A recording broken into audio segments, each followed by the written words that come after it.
السلام علیکم ورحمۃ اللہ وبرکاتہ۔ اس بار ہم پیش کر رہے ہیں اولاد النبی صلی اللہ علیہ وسلم۔ جی ہاں، ہمارے معاشرے میں ان گنت لوگ ایسے بھی ہوں گے جنہیں نبی صلی اللہ علیہ وسلم کی اولاد کے بارے میں مکمل معلومات نہیں ہیں۔ بہت سے لوگ تو نام سے بھی واقف نہ ہوں گے۔ اور کیا یہ افسوس کا مقام نہیں کہ آپ کو رسول اللہ صلی اللہ علیہ وسلم کی اولاد کے بارے میں بھی معلومات مکمل نہ ہوں؟ اگر کوئی آپ سے پوچھ بیٹھے کہ نبی صلی اللہ علیہ وسلم کے کتنے بیٹے اور کتنی بیٹیاں تھیں اور آپ نہ بتا سکیں تو کیا آپ شرم سے پانی پانی نہیں ہو جائیں گے؟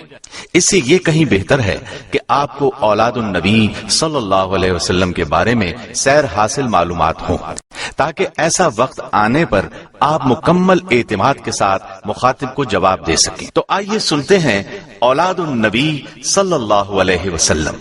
رسول اللہ صلی اللہ علیہ وسلم کی اولاد کی تعداد میں اختلاف پایا جاتا ہے۔ متفقون علیہ روایت کا خلاصہ یہ ہے کہ آپ کی اولاد کی تعداد 6 ہے۔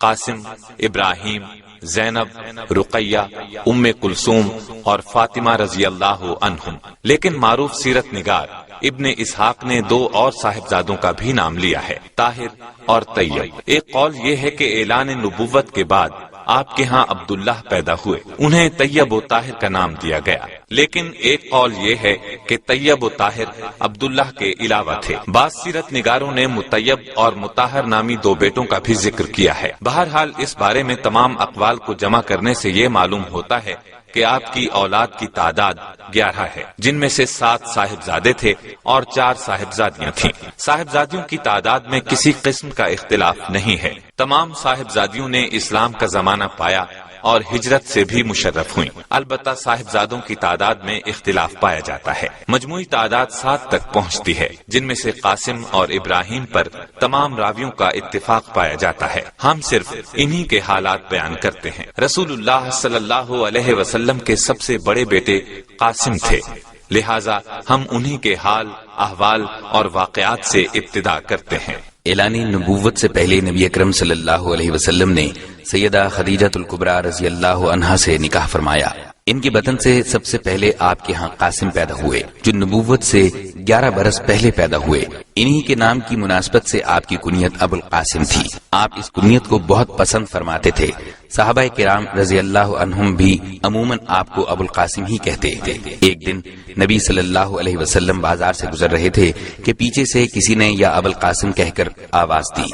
آپ نے مڑ کر دیکھا تو اس نے کہا، میں اس نام کے کسی اور شخص کو پکار رہا ہوں۔ تو نبی صلی اللہ علیہ وسلم نے فرمایا، کوئی ابو القاسم کنیت نہ رکھے۔ قاسم کے متعلق کہا جاتا ہے کہ یہ 2 سال زندہ رہے ہیں، ایک قول کے مطابق 1.5 سال اور ایک قول کے مطابق اتنے بڑے ہو گئے تھے کہ چلنا پھرنا سیکھ لیا تھا۔ جس طرح یہ آپ کے ہاں سب سے پہلے پیدا ہوئے، اسی طرح سب سے پہلے انتقال بھی انہی کا ہوا، یعنی اعلان نبوت سے 9 سال قبل وفات پائی۔ سیدہ خدیجہ رضی اللہ عنہا کے علاوہ صرف ماریہ قبطیہ رضی اللہ عنہا کے ہاں ایک بیٹا ابراہیم پیدا ہوا۔ ان کے علاوہ کسی اور زوجہ محترمہ کے ہاں آپ کی اولاد نہیں ہوئی۔ رسول اللہ صلی اللہ علیہ وسلم کے دوسرے لخت جگر ابراہیم رضی اللہ عنہ تھے، جو جمادی الاولی 9 ہجری کو پیدا ہوئے۔ ان کی والدہ ماریہ قبطیہ رضی اللہ عنہا ہیں، جنہیں اسکندریہ کے بادشاہ مقوقس نے رسول اللہ صلی اللہ علیہ وسلم کی خدمت کے لیے بطور تحفہ خاص بھیجا تھا۔ ولادت کی اطلاع آپ کے آزاد کردہ غلام ابو رافع نے دی، جسے آپ نے خوشی میں ایک غلام عطا کیا۔ 7ویں دن عقیقہ ہوا۔ آپ نے سر کے بالوں کے برابر چاندی خیرات کی اور بچے کا نام اپنے جد اعلیٰ کے نام پر ابراہیم رکھا۔ دودھ پلانے کے لیے تمام انصار نے خواہش ظاہر کی، لیکن آپ نے ام سیف کے حوالے کیا اور اس کے معاوضے میں کھجور کے چند درخت دیے۔ ام سیف مدینے سے کچھ فاصلے پر رہتی تھیں۔ رسول اللہ صلی اللہ علیہ وسلم فرط محبت سے وہاں جاتے، ابراہیم کو گود میں لیتے، چومتے اور پیار کرتے۔ ام سیف کے خاوند لوہار تھے، اس لیے گھر دھوئیں سے بھرا رہتا تھا۔ لیکن آپ باوجود نظافت طبع گوارا فرماتے۔ ابراہیم نے ام سیف ہی کے گھر 29 شوال 10 ہجری کو 17 یا 18 ماہ کی عمر میں انتقال کیا۔ انا للہ و انا الیہ راجعون۔ نبی کریم صلی اللہ علیہ وسلم کو ابراہیم کے بیمار ہونے کی خبر ہوئی تو آپ عبد الرحمن بن عوف کے ساتھ تشریف لائے۔ نزع کی حالت تھی، گود میں اٹھا لیا، آنکھوں سے آنسو جاری ہو گئے۔ عبد الرحمن بن عوف نے کہا، یا رسول اللہ صلی اللہ علیہ وسلم، آپ کی یہ حالت؟ آپ نے فرمایا، یہ رحمت ہے۔